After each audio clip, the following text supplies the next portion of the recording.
कभी कभी जिंदगी इंसान को ऐसे मोड़ पर लाकर खड़ा कर देती है जहां से या तो रास्ते छूटते हैं या फिर इंसान टूट जाता है। और उस दोराहे पर खड़ी थी पूजा, एक जवान लड़की जो अपने बीमार पिता को अस्पताल लेकर आई थी। माथे पर चिंता की लकीरें थी और आंखों में एक डर इस बात का कि कहीं कुछ देर न हो जाए। पिता सुरेश प्रसाद, जो अब बिस्तर पर पड़े पड़े बस बेटी की आंखों में झांक रहे थे, जैसे कह रहे हो, बेटा जो बन पड़े करना, मैं थक गया हूं, अब तेरी आंखों में ही उम्मीद बची है। पूजा ने कांपते कदमों से पर्ची कटवाई और जल्दी से पिता को लेकर इमरजेंसी में भर्ती करवा दिया। थोड़ी देर बाद जांच पूरी होती है और फिर अस्पताल का सबसे बड़ा डॉक्टर, जो उसी अस्पताल का मालिक भी था, उसने पूजा को अपने केबिन में बुलवाया। डॉक्टर की आंखें गंभीर थी और लहजा ऐसा जैसे एक बड़ा बोझ रखने जा रहे हों। देखिए, आपके पिताजी की हालत बहुत नाजुक है। लिवर और किडनी दोनों खराब हो चुके हैं। अगर जल्द इलाज नहीं हुआ तो देर हो जाएगी। इलाज का खर्च लगभग 15 लाख रुपए आएगा। यह सुनते ही पूजा के चेहरे पर मानो बिजली गिर गई हो। उसने कांपते होठों से पूछा, पर डॉक्टर साहब, इतना पैसा इतनी जल्दी कहां से लाऊंगी मैं? डॉक्टर ने कहा, देखिए, हमें रोज ऐसे कई केस आते हैं, आप तय कीजिए इलाज करवाना है या नहीं। पूजा के कानों में अब कुछ सुना ही नहीं दे रहा था। वो धीरे धीरे बाहर आई, अपने पिता की ओर देखा। उनकी सांसें तेज थी और पूजा की रूह कांप रही थी। पिता की आंखों में अब भी वही भरोसा था जो एक बाप को अपनी बेटी पर होता है। लेकिन पूजा के पास कुछ नहीं था, ना जमीन, ना जेवर, ना रिश्तेदार, सिर्फ कुछ अधूरे सपने और जिम्मेदारियों का पहाड़। वो सोच रही थी, क्या इस बार भी एक बेटी हार जाएगी? क्या एक बेटी अपने बाप को नहीं बचा पाएगी? तभी एक वार्ड बॉय आया और बोला, मैडम, जूनियर डॉक्टर साहब ने आपको बुलाया है। वो आपसे कुछ जरूरी बात करना चाहते हैं। पूजा भारी मन से जूनियर डॉक्टर के केबिन की ओर बढ़ी। केबिन खोला और सामने जो बैठा था, जूनियर डॉक्टर आदित्य, एक जाना पहचाना चेहरा। लेकिन पूजा ने ध्यान नहीं दिया। डॉक्टर ने मुस्कुराते हुए कहा, देखिए पूजा जी, मुझे पता है आप पैसों की व्यवस्था नहीं कर पा रही है, पर अगर आप चाहें तो मैं आपके पिताजी का इलाज कर सकता हूं। पूजा की आंखों में आशा की हल्की सी चमक आई। सच, आप कर सकते हैं? डॉक्टर का चेहरा गंभीर हो गया। हां, बस इसके लिए आपको मेरे साथ आज शाम एक होटल में चलना होगा। बस एक रात, और कोई आपसे सवाल नहीं करेगा। पूजा के चेहरे पर अब रंग नहीं था, सिर्फ सन्नाटा था। उसकी आंखों से आंसू नहीं, सवाल टपक रहे थे। आपने ये कैसे सोच लिया? मैं मजबूर हूं, बेबस हूं, लेकिन इतनी भी नहीं कि अपने पिता को बचाने के लिए खुद को गिरवी रख दूं। डॉक्टर आदित्य की आंखों में अजीब सी चमक थी। वो बोला, मैं तुम्हें मजबूर नहीं कर रहा, यह तुम्हारा फैसला है। अगर चाहो तो जाओ, पर याद रखना, अगर तुम्हारे पिताजी की जान चली गई तो तुम्हारा घमंड, तुम्हारा जमीर, तुम्हारी जिंदगी सब उसी के साथ खत्म हो जाएगा। पूजा वहां से निकली नहीं। उसके कदम वहीं रुक गए, कंधे ढीले पड़ गए, हाथ कांपने लगे। पिता की हर सांस उसे आवाज दे रही थी, बेटी। वो कुछ देर तक आंखें मूंद कर खड़ी रही, फिर धीरे से बोली, ठीक है, मैं चलूंगी आपके साथ, लेकिन मेरे पापा को बचा लीजिए। डॉक्टर आदित्य मुस्कुराया, कल सुबह गाड़ी तुम्हें लेने आएगी। होटल का नाम और जगह ये रही। पूजा ने कांपते हाथों से कागज लिया, पढ़ा भी नहीं, बस आंखें बंद कर ली और मन ही मन बुदबुदाई, हे भगवान, अगर ये मेरी परीक्षा है तो मुझे इतना मजबूत बनाना कि मैं खुद से नजरें मिला सकूं। अगले दिन सुबह का उजाला अभी पूरी तरह फैला भी नहीं था और पूजा की आंखों से नींद जैसे रूठ गई थी। वो खामोशी से बैठी थी। पिता अस्पताल के बिस्तर पर थे और वो उनके चेहरे को देख रही थी, जैसे हर सांस गिन रही हो, जैसे सोच रही हो, अगर मैंने आज हार मान ली तो ये आंखें हमेशा के लिए बंद हो जाएंगी। भीतर एक तूफान चल रहा था। पसीने से भीगे माथे को वो बार बार पोंछती, लेकिन मन के अंदर जो बर्फ जमी थी वो नहीं पिघल रही थी। सुबह 10 बजे हॉस्पिटल की पार्किंग में एक महंगी एसयूवी आकर रुकती है। ड्राइवर बाहर आकर पूछता है, मैडम पूजा है क्या?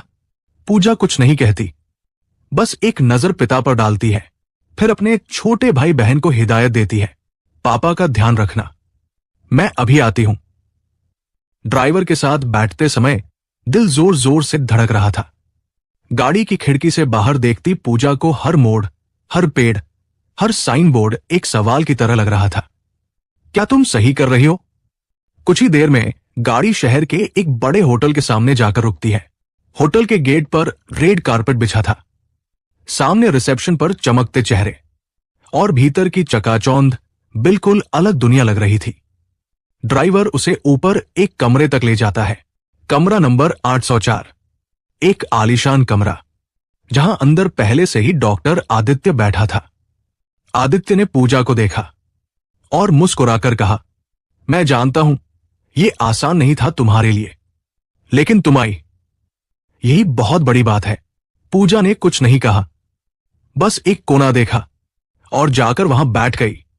हाथ कांप रहे थे, होंठ सूख गए थे, कमरे की घड़ी की टिक टिक उसकी धड़कनों से टकरा रही थी। आदित्य ने एक कप चाय मंगवाई, चाय की ट्रे पूजा के सामने रख दी, फिर बोला, डरो मत, मैं पहले तुमसे कुछ जरूरी बात करना चाहता हूं। बिना किसी जबरदस्ती के पूजा ने उसकी तरफ देखा। चेहरे पर घृणा, लाचारी और शंका तीनों एक साथ थे। आपने जो कहा था उसके बाद अब किस बात की बातें बची हैं? डॉक्टर आदित्य ने गहरी सांस ली, फिर धीरे से बोला, पूजा, मुझे आज भी वो लड़का याद है।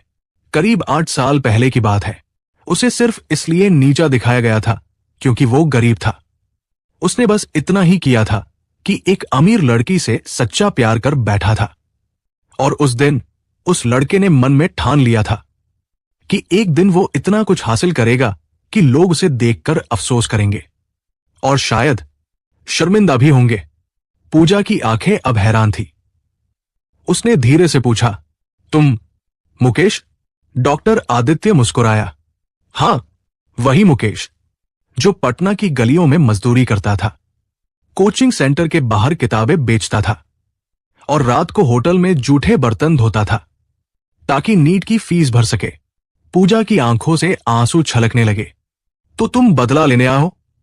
मुकेश धीरे से बोला, नहीं पूजा, मैं तुम्हें नीचा दिखाने नहीं आया।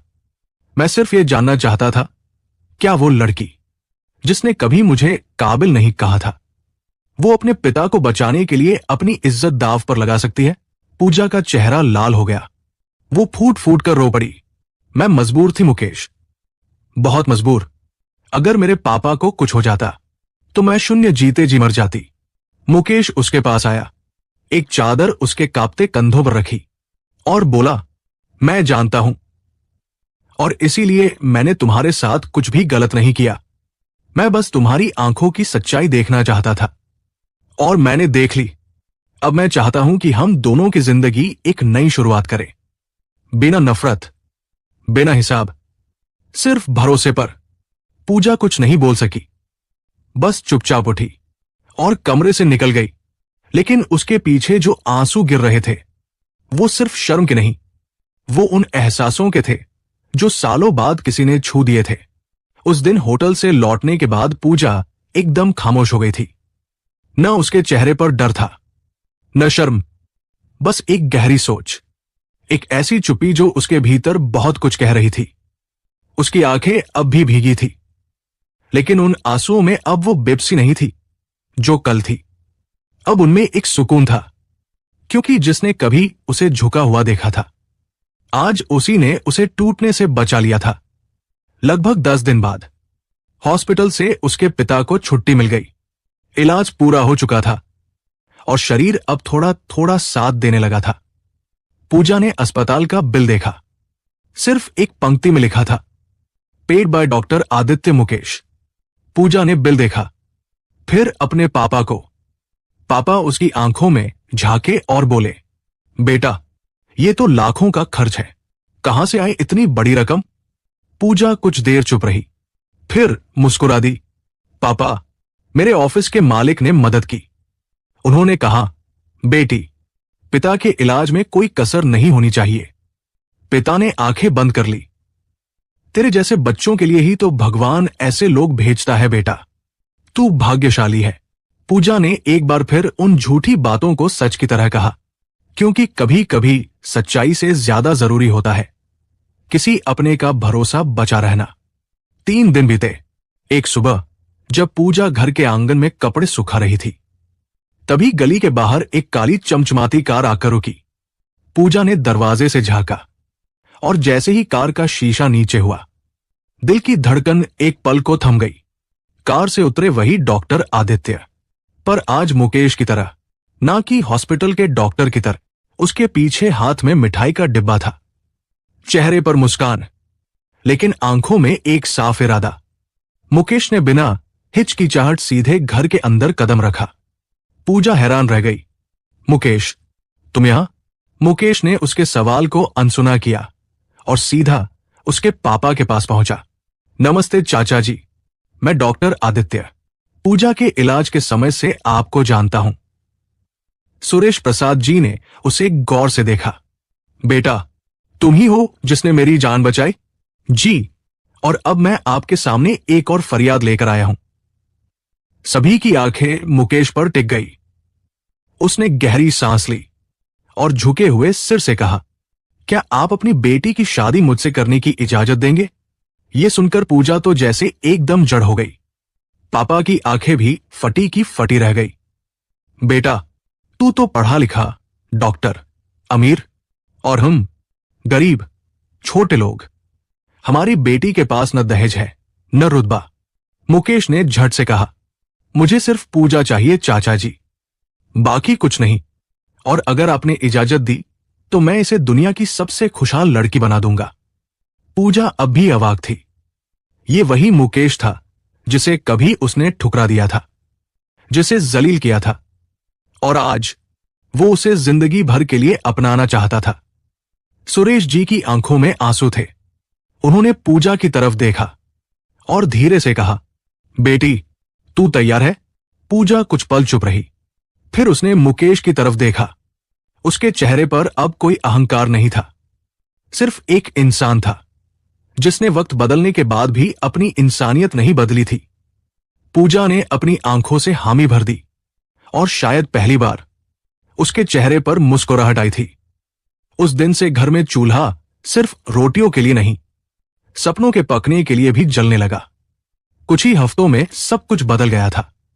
वो पूजा जो कभी किराए के मकान में अपने भाई बहनों के साथ संघर्षों की चादर ओढ़कर जी रही थी, आज वही पूजा लाल जोड़े में, शर्म से झुकी पलकों में, एक नई जिंदगी की दहलीज पर खड़ी थी। चारों तरफ शहनाइयों की गूंज थी। गांव की गलियों में मिठास घुली थी। किसी को यकीन नहीं हो रहा था कि शहर का बड़ा डॉक्टर इस गरीब घर की बेटी को दुल्हन बना रहा है। लेकिन मुकेश के लिए यह कोई एहसान नहीं था, यह उसका फैसला था, जिसमें प्यार, इज्जत और उस लड़की की आंखों में देखी गई सच्चाई शामिल थी। शादी बिल्कुल सादगी से हुई, बिना किसी दिखावे, बिना किसी तामझाम के। बस घर के कुछ रिश्तेदार, गांव के लोग और ढेर सारी दुआएं। मुकेश के मां बाप ने पूजा को उसी दिन बेटी मान लिया, क्योंकि जब मुकेश ने कहा था, मुझे सिर्फ ये लड़की चाहिए, इसका अतीत नहीं, इसका साथ चाहिए, तो फिर किसी और बात की गुंजाइश ही नहीं बची थी। शादी के बाद जब पहली बार पूजा अपने ससुराल आई, तो उसकी आंखों में डर नहीं था। वो अब किसी सवाल का जवाब देने नहीं आई थी। वो अब एक रिश्ते की शुरुआत करने आई थी, जिसे भरोसे और सम्मान की नींव पर टिकाया गया था। शादी के 3 दिन बाद एक शाम, मुकेश और पूजा लिविंग रूम के सोफे पर बैठे थे, दोनों हाथों में चाय का कप लिए। बाहर हल्की हल्की बारिश हो रही थी और कमरे के अंदर एक अजीब सी खामोशी थी। फिर पूजा ने धीरे से कहा, मुकेश, मैं कुछ पूछूं? मुकेश ने मुस्कुराकर उसकी तरफ देखा। पूछो ना, अब तो हक भी है और जगह भी। पूजा की आंखें थोड़ी झुकी हुई थी। उस दिन होटल में जब मैं आई थी, तुमने सब कुछ कह दिया था, लेकिन कुछ किया क्यों नहीं? ये सवाल पूछते हुए उसकी आवाज कांप रही थी। शायद वो आज तक उस रात को अपनी सांसों में बंद करके रखे हुए थी। मुकेश ने चाय का कप मेज पर रखा, फिर पूजा के पास आया और एकदम पास बैठकर उसकी आंखों में झांकते हुए बोला, क्योंकि उस दिन जब तुम कमरे में आई थी तो तुम्हारे चेहरे पर एक मजबूरी नहीं, एक इज्जत की भीख थी। तुम्हारी आंखें मुझसे नहीं मिल रही थी, लेकिन तुम्हारे आंसू मेरे सीने में उतर रहे थे। मैंने देखा कि तुम सिर्फ एक बेटी नहीं, एक ऐसी इंसान हो जो अपनी आत्मा बेचने को भी तैयार हो, सिर्फ अपने बाप को बचाने के लिए। उसी वक्त मैंने सोच लिया था पूजा, जिस लड़की में इतना हौसला हो उसे कभी टूटने नहीं दूंगा। मैं तुम्हें कभी किसी सौदे की तरह नहीं देख सकता था। मैं बस तुम्हें समझना चाहता था, तुम्हारे दिल को महसूस करना चाहता था। पूजा की आंखें अब भर आई थी, उसके हाथ कांप रहे थे और होंठ कांपते हुए बोले, तो फिर तुमने मुझसे शादी क्यों की? मुकेश ने उसका हाथ थामा। क्योंकि उस दिन जब तुम मेरे सामने आई थी, तब मैंने अपने भीतर की नफरत को मरते देखा और एक इंसान को जन्म लेते देखा, जिसने हर हाल में अपनी अस्मिता को नहीं छोड़ा, जिसने टूटकर भी झुकने से मना कर दिया। मुझे लगा, अगर मेरी जिंदगी में कोई हो सकता है तो वही लड़की जो वक्त से लड़ी, खुद से लड़ी और फिर भी अपने पिता को बचाने के लिए होटल के दरवाजे तक चली आई। पूजा अब फूट फूट कर रो रही थी, लेकिन इन आंसुओं में आज डर नहीं था। ये आंसू उस इंसान के लिए थे जिसने उसे उसके सबसे मुश्किल वक्त में टूटने नहीं दिया। मुकेश ने उसकी आंखों से आंसू पोंछे। अब कोई डर नहीं पूजा, अब हम एक दूसरे की ताकत है, ना कोई मजबूरी, ना कोई शर्त। उस रात बारिश बाहर बरस रही थी और कमरे के भीतर एक रिश्ता आकार ले रहा था, जो न तो वक्त की मार से टूटा था, न नफरत की आग से जला था, बल्कि एक समझ, एक इज्जत और एक नई शुरुआत से बन रहा था। समय बीतता गया, दिन महीने में बदला और महीने साल में। मुकेश और पूजा की शादी को आज पूरा 1 साल हो चुका था। 1 साल जिसमें ना कोई ताना था, ना कोई शिकवा, सिर्फ समझदारी, सुकून और रिश्तों की गहराई थी। अब पूजा सिर्फ किसी की बेटी, बहन या पत्नी नहीं थी, वो खुद के लिए जीने वाली एक मजबूत और समझदार औरत बन चुकी थी, जिसने रिश्तों के हर इम्तिहान को आंखों में आंखें डालकर झेला था। मुकेश ने वादा निभाया था। उसने पूजा के छोटे भाई को अच्छे कॉलेज में दाखिला दिलवाया, छोटी बहन को शहर के नामी स्कूल में पढ़ने भेजा और सबसे बढ़कर सुरेश प्रसाद जी का इलाज, देखभाल और इज्जत से कोई समझौता नहीं होने दिया। अब सुरेश जी जब भी मंदिर से लौटते हैं तो मुकेश के सिर पर हाथ रखकर धीरे से कहते हैं, बेटा, अगर तू ना होता तो शायद मैं आज इस दुनिया में ना होता। ये सुनकर पूजा की आंखें भर आती हैं, क्योंकि वो जानती है मुकेश ने जो किया वो कोई आम इंसान नहीं कर सकता था। उसने बदला नहीं लिया, बल्कि इंसानियत और प्यार से सब कुछ बदल दिया। एक शाम पूजा बालकनी में खड़ी थी, हाथ में गरम चाय और आंखें आसमान की तरफ। उसकी निगाहें एक टुकड़ा बादल निहार रही थी, जैसे वो हर उस पल को सोच रही हो जब उसकी दुनिया बस बिखरने वाली थी। मुकेश पीछे से आया, धीरे से बोला, आज सोचों में खोई हो? पूजा मुस्कुरा दी, बस कुछ पुरानी बातें याद आ गई। अच्छा बताओ, मुकेश बोला, अगर उस दिन मैं तुम्हें होटल ना बुलाता, सिर्फ पैसे भेज देता, तभी तुम मुझसे शादी करती क्या? पूजा ने उसकी तरफ देखा। पता नहीं, शायद नहीं, शायद हां, लेकिन एक बात जरूर जानती हूं। मुकेश ने पूछा, क्या? कि उस दिन अगर तुमने मुझे छुआ होता तो शायद मैं टूट जाती, लेकिन तुमने मुझे थामा और उसी दिन तुमने मेरे दिल में अपनी जगह बना ली थी। मुकेश चुप रहा। उसकी आंखों में सच्चाई थी और पूजा की आंखों में सम्मान। कभी कभी किसी की हद से ज्यादा असर छोड़ जाती है। अब वो दोनों एक साथ खड़े थे, कंधे से कंधा मिलाकर, जिंदगी के हर मौसम को साथ काटने के लिए तैयार। कहते हैं ना, प्यार वो नहीं जो सबको दिखे, प्यार वो होता है जो किसी की इज्जत बचा ले। तो दोस्तों, ये थी पूजा और मुकेश की कहानी, जहां बदले की आग को मोहब्बत के पानी ने बुझा दिया, जहां एक मजबूर लड़की को किसी ने सहारा नहीं, सम्मान दिया, और जहां इंसानियत जीत गई। अब एक सवाल आपसे, अगर आप पूजा की जगह होते तो क्या आप भी अपने पिता की जान बचाने के लिए वो कदम उठाते जो उसने उठाया? क्या किसी मजबूरी में लिया गया फैसला हमेशा गलत होता है? अपनी राय हमें कमेंट में जरूर बताएं, क्योंकि हो सकता है आपकी सोच किसी और की हिम्मत बन जाए। मिलते हैं अगली कहानी में, तब तक के लिए जय हिंद, जय भारत, जय इंसानियत।